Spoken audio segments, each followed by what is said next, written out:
उस्मान गाजी एक बहादुर सिपाही और इंसाफ पसंद जंगजू थे। उन्होंने सन 1299 में सल्तनत उस्मानिया की नींव रखी थी, जो आगे चलकर 623 सालों तक कायम रही थी। दोस्तों, आज की शानदार वीडियो में हम लोग सल्तनत उस्मानिया के बारे में ही जानेंगे। तो चलिए अपनी इस वीडियो को शुरू करते हैं।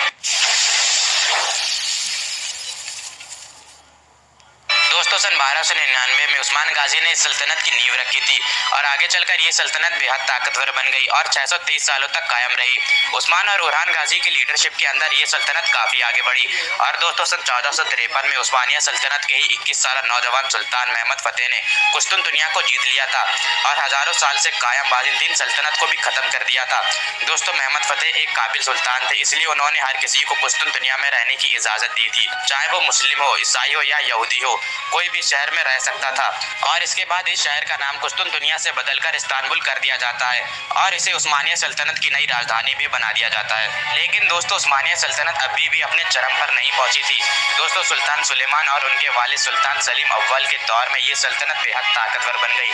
दोस्तों, सुल्तान सुलेमान ने इस सल्तनत की सरहदों को काफी सारे नए इलाकों तक पहुंचाया और दोस्तों, सुल्तान सुलेमान के दौर में ये सल्तनत उस वक्त की सुपर पावर बन गई। दोस्तों, ये सल्तनत बेहद बड़ी और ताकतवर थी। इस सल्तनत का एरिया 52 लाख स्क्वायर किलोमीटर था और ये 3 महाद्वीप यानी कि एशिया, यूरोप और अफ्रीका पर फैली हुई थी।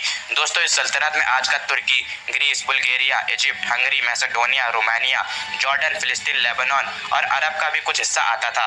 लेकिन दोस्तों, एक वक्त ऐसा भी आया था जब ये सल्तनत खत्म होने वाली थी, क्योंकि तैमूर सल्तनत के सुल्तान तैमूर लेन ने उस्मानिया सल्तनत को अंकारा की जंग में हरा दिया था और इस हार की वजह से बढ़ती हुई उस्मानिया सल्तनत कुछ वक्त के लिए आगे बढ़ना बंद कर देती है।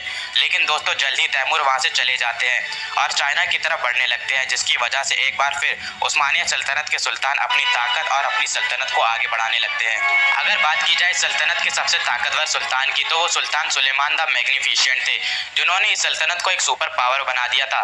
सुल्तान सुलेमान ने 1519 में 10वें सुल्तान के तौर पर सल्तनत उस्मानिया का तख्त संभाला था। दोस्तों, सुल्तान सुलेमान ने लगभग 49 सालों तक इस सल्तनत पर हुकूमत की थी। लेकिन दोस्तों, सवाल ये उठता है कि आखिर इतनी ताकतवर सल्तनत खत्म कैसे हो गई। दोस्तों, फर्स्ट वर्ल्ड वॉर की शुरुआत में ही सल्तनत उस्मानिया काफी कमजोर हो गई थी और फिर इसके बाद सन 1914 में सल्तनत उस्मानिया ने इस जंग में हिस्सा ले लिया और जर्मनी, ऑस्ट्रिया और हंगरी के साथ हाथ मिला लिया और इसकी वजह से 623 सालों से कायम एक अजीमो साल सल्तनत खत्म हो जाती है और इस सल्तनत के आखिरी सुल्तान महमद 6 थे। दोस्तों, अगर इस वीडियो से आपको थोड़ा सा भी इल्म मिला हो तो इसे लाइक करके हमारे चैनल को भी सब्सक्राइब कर लें।